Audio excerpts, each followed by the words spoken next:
préparons-nous à célébrer l'Eucharistie.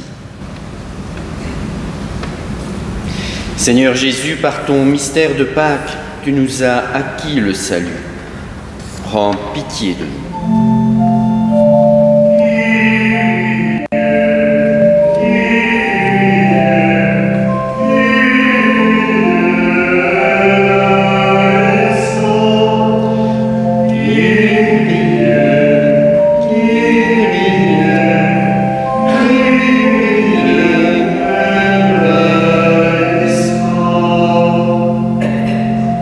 Christ, venu dans le monde appeler toutes les personnes de bonne volonté, prends pitié de nous.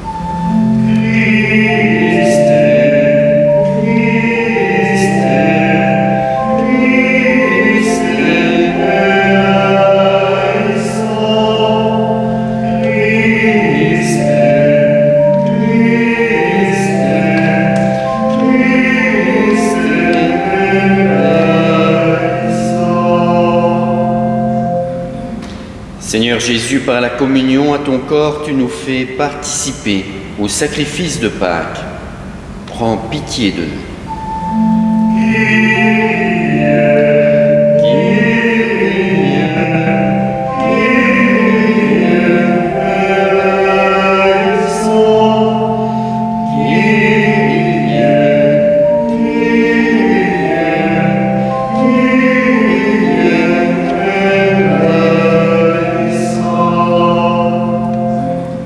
Que Dieu Tout-Puissant nous fasse miséricorde, qu'il nous pardonne nos péchés et nous conduise à la vie éternelle.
Prions le Seigneur.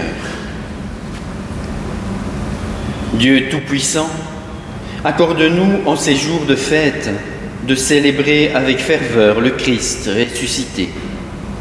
Que le mystère de Pâques dont nous faisons mémoire reste présent dans notre vie et la transforme. Nous te le demandons par Jésus-Christ, ton Fils unique, notre Seigneur et notre Dieu, qui vit et règne avec toi dans l'unité du Saint-Esprit, maintenant et pour les siècles des siècles.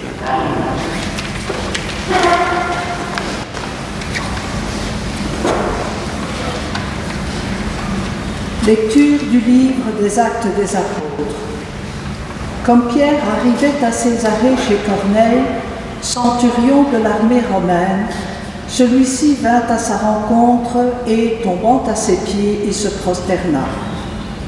Mais Pierre le releva en disant « Lève-toi, je ne suis qu'un homme, moi aussi. » Alors, Pierre prit la parole et dit « En vérité, je le comprends, Dieu est impartial.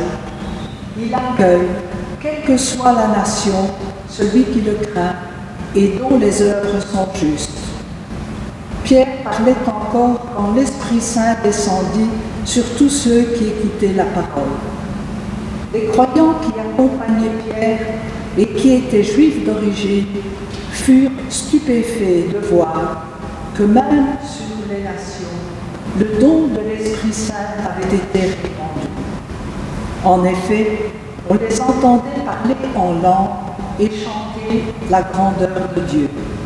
Pierre dit alors « Quelqu'un peut-il refuser l'eau du baptême à ces gens qui ont reçu l'Esprit Saint, tout comme nous ?» Et il donna l'ordre de les baptiser au nom de Jésus-Christ. Alors ils lui demandèrent de rester quelques jours avec eux. Parole du Seigneur.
Lecture de la première lettre de Saint Jean.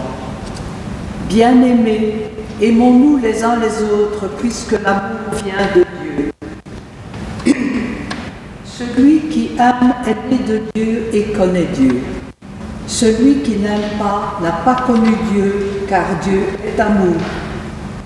Voici comment l'amour de Dieu s'est manifesté parmi nous. Dieu a envoyé son Fils unique dans le monde pour que nous vivions par lui.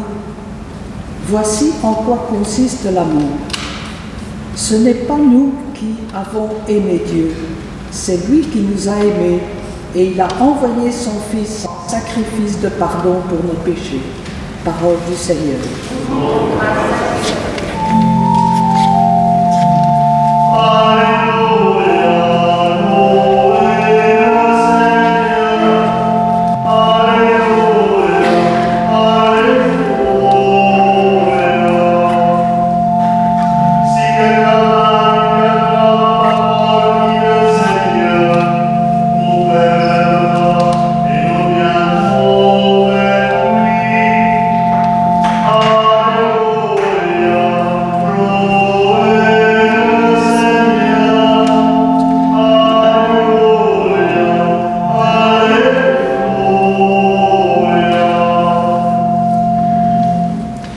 Le Seigneur soit avec vous.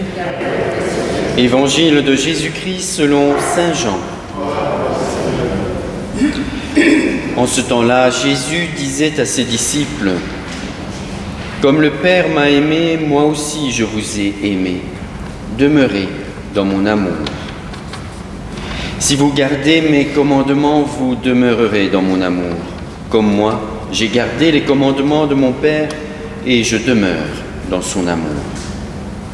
Je vous ai dit cela pour que ma joie soit en vous et que votre joie soit parfaite. Mon commandement, le voici.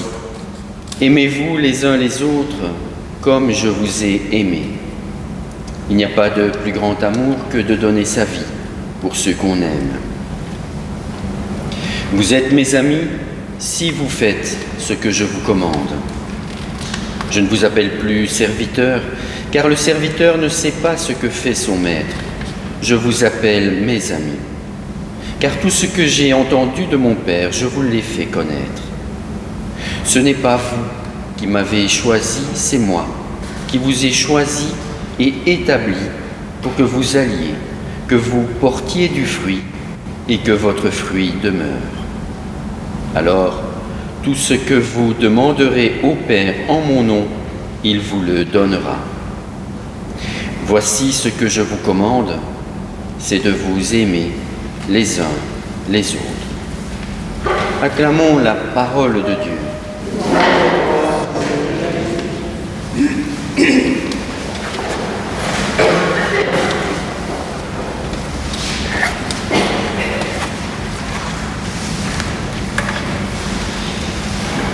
Aimez-vous les uns les autres comme je vous ai aimé. Il n'y a pas de plus grand amour que de donner sa vie pour ceux qu'on aime. Ces versets de l'Évangile constituent un sommet de la révélation, comme un point d'orgue. Ce n'est pas par hasard si on les entend, si on les proclame en cette période de l'année, durant le temps pascal, à quelques encablures de la Pentecôte. Ce sont de belles phrases, ce sont de beaux mots, des mots qui nous parlent vraiment, qui peuvent toucher le cœur de tout être humain, parce que ce sont des phrases consensuelles, elles font l'unanimité. On peut les citer sans craindre de s'entendre répondre « Mais comment peut-on encore croire à des bêtises pareilles ?» comme cela peut arriver avec d'autres passages de l'Évangile. Ce sont donc des phrases dangereuses, des phrases dont on peut perdre de vue la véritable nature, la véritable signification, des phrases que nous pouvons facilement réduire à des slogans, à des phrases creuses, à de la littérature de plage, des phrases qu'on étale sur les murs de nos églises, sur les murs de nos maisons, sur notre mur Facebook aussi peut-être, mais qu'on ne vit plus du tout, ou absolument pas. C'est dangereux parce que, alors nous passons à côté de l'Évangile, nous oublions que l'Évangile, ce n'est pas une collection de slogans, ce n'est pas une bibliothèque de belles phrases dont il suffirait de nous remplir la tête. Non, l'Évangile, c'est le réceptacle de la parole de Dieu. Une parole vivante, que par l'écoute, nous devons laisser s'installer au plus intime de nous-mêmes, dans notre cœur, enlever tous les obstacles sur ce chemin pour que la parole puisse accéder au fondement même de notre personne et de là que cette parole qui est puissante puisse de l'intérieur de nous-mêmes nous transformer progressivement, patiemment, pour faire émerger enfin le meilleur de notre personne. Il y a là un véritable enjeu. Il y a un enjeu certain à la manière dont nous écoutons, dont nous recevons la parole de l'Évangile. Car la foi, nous le savons tous très bien, la foi, ce n'est pas un ensemble de mots, de phrases ou d'idées, mais c'est une rencontre avec une personne vivante, une rencontre avec l'absolu. Ce n'est pas une réflexion, ce n'est pas un raisonnement, c'est une expérimentation, c'est un vécu. Le raisonnement, bien sûr, aura toute sa place dans la vie du chrétien, dans notre vie de foi, c'est indispensable. Mais la foi, avant d'être un objet de raisonnement, doit se vivre, doit s'éprouver, doit se partager. Lorsque nous accueillons la foi, nous acceptons, le cœur en éveil, l'irruption en nous de réalités tellement inouïes que nous avons peine à les penser correctement. C'est exactement ce qui arrive à l'apôtre Pierre dans la première lecture que nous venons d'entendre. Il est le témoin d'une rencontre. Il est le témoin de la rencontre entre un païen, le centurion Corneille, et l'absolu, l'Esprit Saint. Il voit l'Esprit Saint descendre sur ce païen comme il l'avait vu descendre sur lui-même, les autres apôtres et la Vierge Marie au Cénacle lors de la Pentecôte, quelque temps auparavant, quelque temps précédant l'épisode que nous venons d'entendre. Et cette rencontre avec l'absolu va bouleverser ce que croyait Pierre, va bouleverser ses certitudes intellectuelles. Pour Pierre, comme pour les premiers chrétiens, qui étaient tous d'origine juive, les chrétiens, c'était des juifs, comme les apôtres, comme les premiers disciples, qui acceptaient, qui reconnaissaient Jésus comme étant le Messie, parce qu'ils avaient rencontré le ressuscité. Et voici que l'Esprit Saint, que l'absolu vient à la rencontre d'un païen, quelqu'un qui n'a rien à voir avec le monde juif, qui vit exactement la même expérience que les disciples juifs du Seigneur.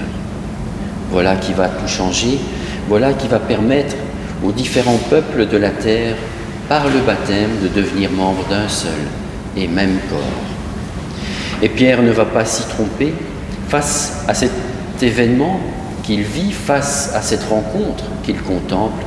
Il va décider immédiatement, sans réfléchir, sans tergiverser, de baptiser le païen Corneille, lui et tous ses proches. Il va les baptiser, leur permettant ainsi de rejoindre au même titre que les croyants d'origine juive, de rejoindre le corps du Christ, de faire partie de cet absolu qui nous sauve, de cet absolu qui nous attire à lui parce qu'il nous désire profondément. Évidemment, le fait pour Pierre de baptiser ce centurion païen va avoir des conséquences et de nombreuses questions vont se poser. Et c'est là où la réflexion va trouver sa place légitime. La réflexion nécessaire va venir dans un deuxième temps, tenter d'apporter une réponse à ces questions. Comment vivre ensemble entre baptisés aux origines et aux pratiques tellement différentes, aussi différentes que celles de juifs et de païens? Et comment vivre ensemble de manière à se retrouver un jour réunis autour de la même table, de la table eucharistique? Il va falloir des dizaines d'années aux premières communautés chrétiennes pour trouver des réponses satisfaisantes à cette question, pour parvenir à le vivre. Et cette réflexion qu'ils vont mener ne consistera pas à canaliser, ne consistera pas à relativiser la rencontre avec l'absolu, absolument pas, mais au contraire, leur réflexion va envisager cette rencontre dans sa totalité et essayer d'en tirer toutes les conséquences, tous les enseignements. C'est exactement comme cela aussi que nous sommes appelés à vivre notre foi. D'abord, chercher la rencontre avec l'absolu, la rencontre avec notre Seigneur, à travers tout ce qui va la favoriser. La prière régulière, l'écoute méditative de la parole de Dieu, la vie des sacrements. Et c'est cette rencontre alors qui va devenir une source pour nous, une source pour notre pensée, une source pour nos choix, une source pour notre manière de vivre. Voilà ce à quoi nous sommes appelés par un Dieu qui est éternel, par un Dieu qui est amour. Alors, que craignons-nous? Nous n'avons strictement rien à craindre. Nous sommes tout entiers dans sa main et il ne désire qu'une chose, c'est de nous amener tous auprès de lui pour toute l'éternité. Alors, comme dit le poète, « Va, pèlerin, prends ta part de soleil et ta part de poussière. Le cœur en éveil, oublie l'éphémère et ne t'inquiète pas. »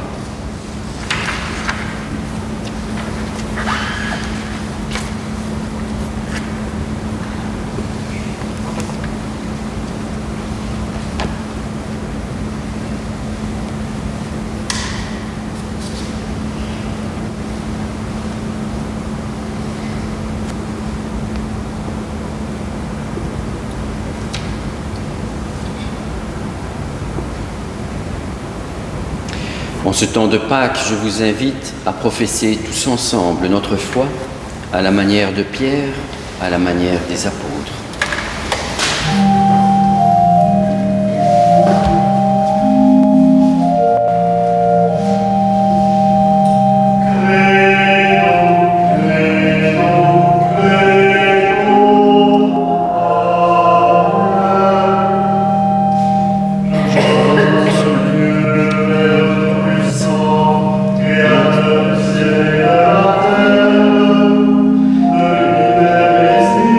Amen.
Puisque Dieu est amour, ne craignons pas de nous adresser à lui avec confiance et simplicité. Unissons nos voix à celles de toute l'Église et confions-lui toutes nos demandes. Afin que le Seigneur accorde son soutien aux responsables de l'Église, aux missionnaires, à tous les témoins de l'Évangile, prions le Seigneur.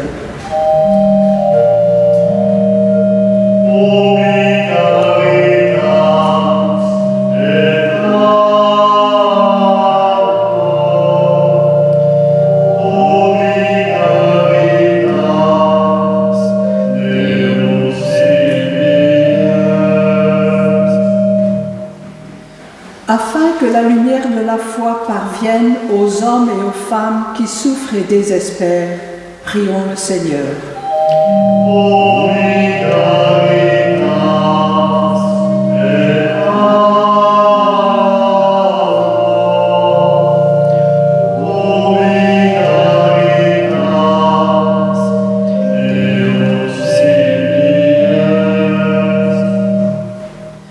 Afin que le Seigneur soutienne de son amour et bénisse toutes les mères dont c'est la fête ce dimanche, prions le Seigneur.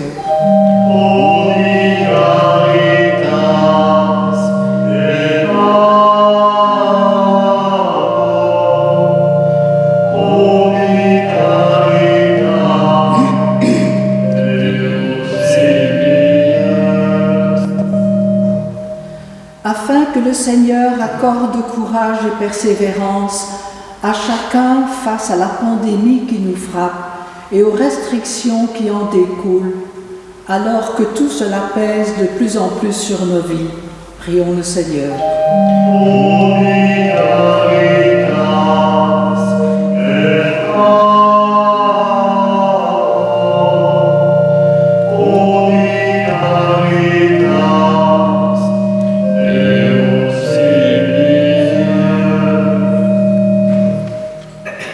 Afin que le Seigneur fasse germer en nous sa parole, qu'elle nous transfigure, nous incorporant toujours davantage en son Fils, prions le Seigneur.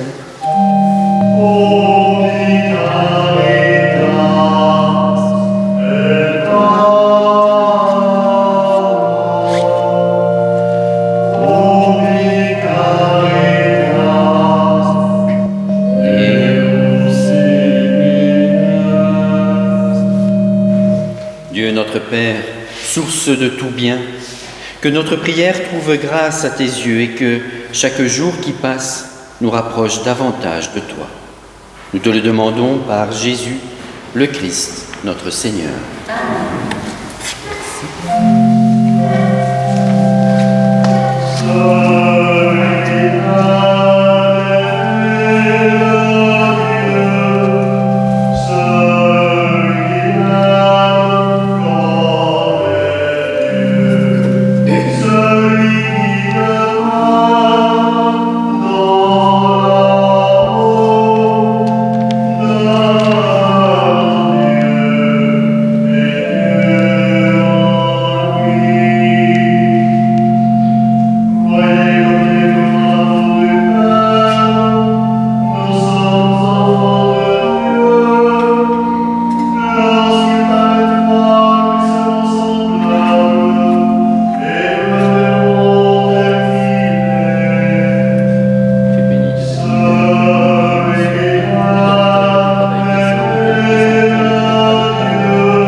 Prions ensemble au moment d'offrir le sacrifice de toute l'Église.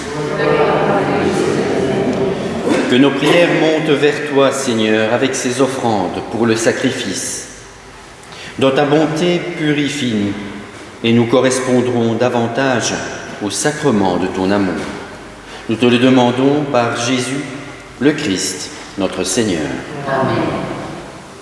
Le Seigneur soit avec vous. Élevons notre cœur. Rendons grâce au Seigneur notre Dieu. Vraiment, il est juste et il est bon de te glorifier, Seigneur, en tout temps, mais plus encore en ces jours où le Christ, notre Pâque, a été immolé. En détruisant un monde déchu, il fait une création nouvelle. Et c'est de lui que nous tenons désormais la vie qu'il possède en plénitude. C'est pourquoi le peuple des baptisés, rayonnant de la joie pascale, exulte par toute la terre, tandis que les anges dans le ciel chantent sans fin l'hymne de ta gloire.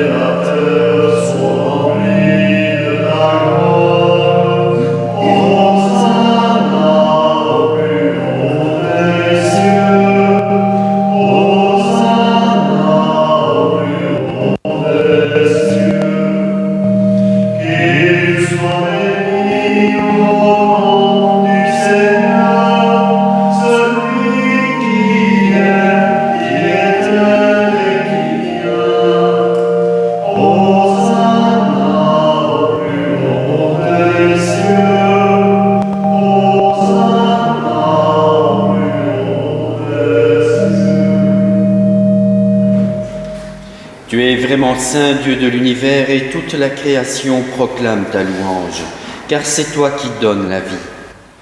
C'est toi qui sanctifies toutes choses par ton Fils, Jésus-Christ, notre Seigneur, avec la puissance de l'Esprit Saint.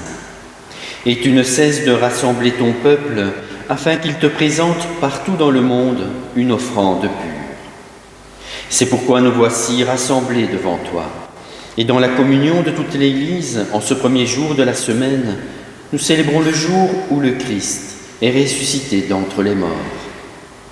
Par lui, que tu as élevé à ta droite, Dieu Tout-Puissant, nous te supplions de consacrer toi-même les offrandes que nous apportons.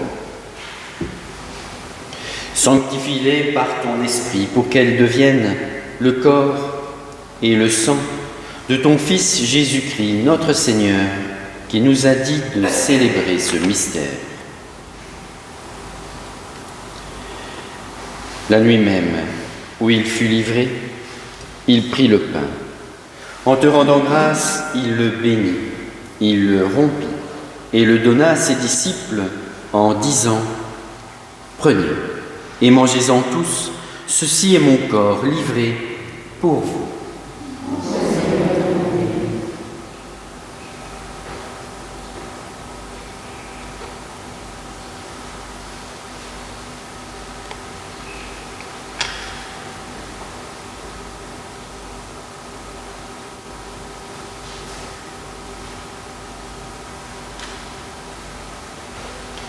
De même, à la fin du repas, il prit la coupe. En te rendant grâce, il la bénit et la donna à ses disciples en disant : « Prenez et buvez-en tous, car ceci est la coupe de mon sang, le sang de l'alliance nouvelle et éternelle, qui sera versé pour vous et pour la multitude en rémission des péchés. Vous ferez cela en mémoire de moi. »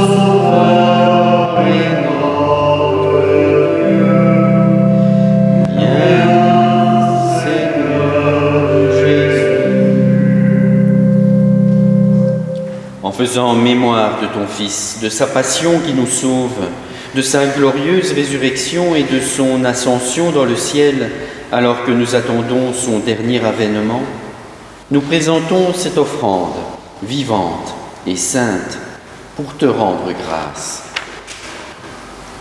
Regarde, Seigneur, le sacrifice de ton Église et daigne y reconnaître celui de ton Fils qui nous a rétablis dans ton alliance.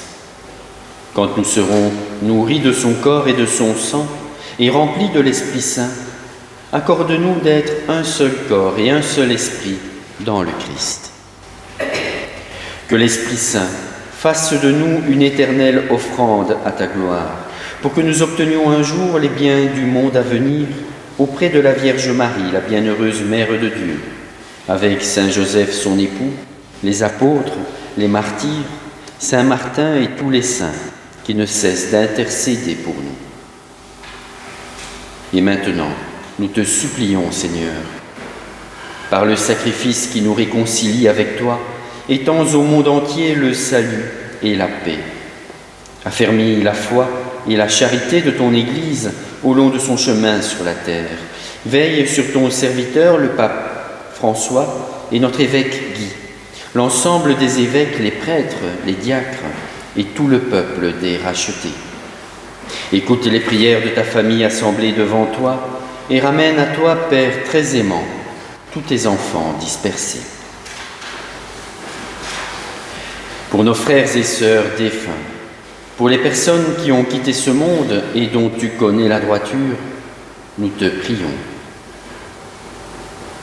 Reçois-les dans ton royaume, où nous espérons être comblés de ta gloire, tous ensemble et pour l'éternité, par le Christ notre Seigneur, par qui tu donnes au monde toute grâce et tout bien.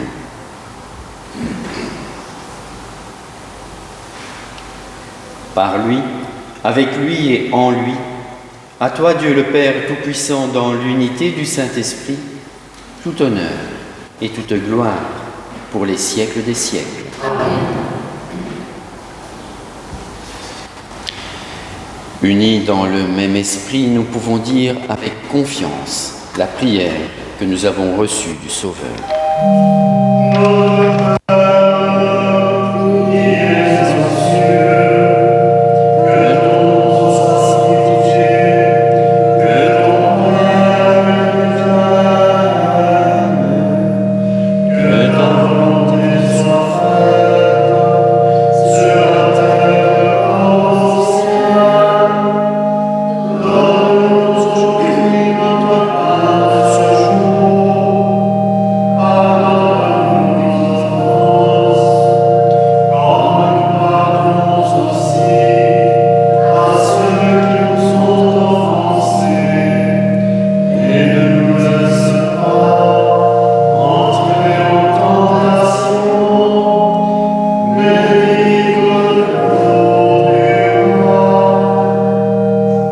Délivre-nous de tout mal, Seigneur, et donne la paix à notre temps. Par ta miséricorde, libère-nous du péché. Rassure-nous devant les épreuves, en cette vie où nous espérons le bonheur que tu promets et l'avènement de Jésus-Christ, notre Sauveur.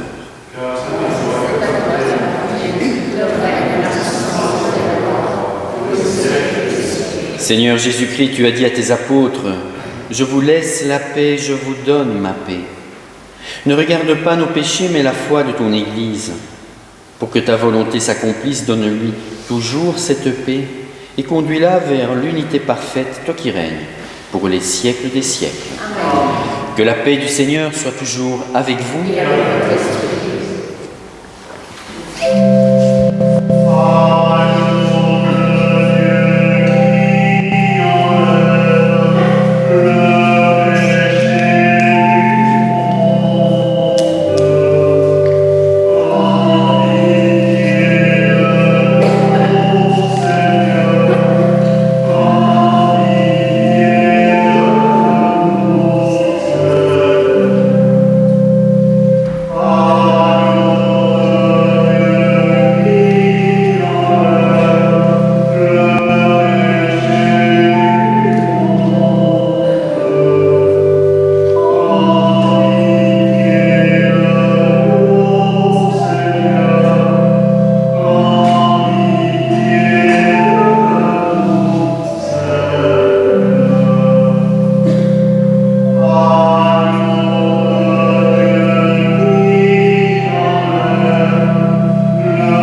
Heureux les invités au repas du Seigneur. Voici l'agneau de Dieu qui enlève le péché du monde.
Si vous m'aimez, dit le Seigneur, vous resterez fidèles à mes commandements. Moi, je prierai le Père et il vous donnera un autre défenseur qui sera pour toujours avec vous. Alléluia.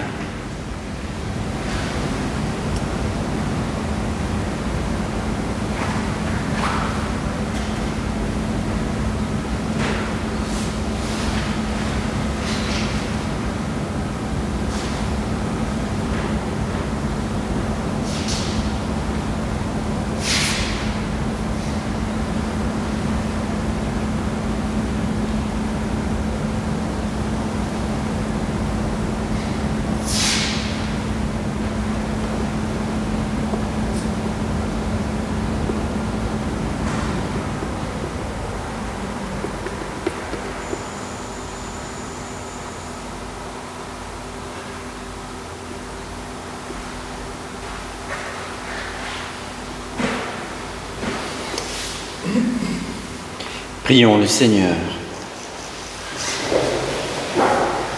Dieu Tout-Puissant, dans la résurrection du Christ, tu nous recrées pour la vie éternelle.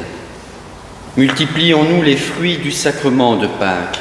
Fais-nous prendre des forces neuves à cette nourriture qui apporte le salut. Nous te le demandons par Jésus, le Christ, notre Seigneur. Amen. Le Seigneur soit avec vous et que Dieu Tout-Puissant vous bénisse, le Père, le Fils et le Saint-Esprit. Allez dans la paix du Christ. Un beau dimanche à tous, d'ores et déjà une belle fête de l'Ascension jeudi prochain et une bonne fête à toutes les mamans.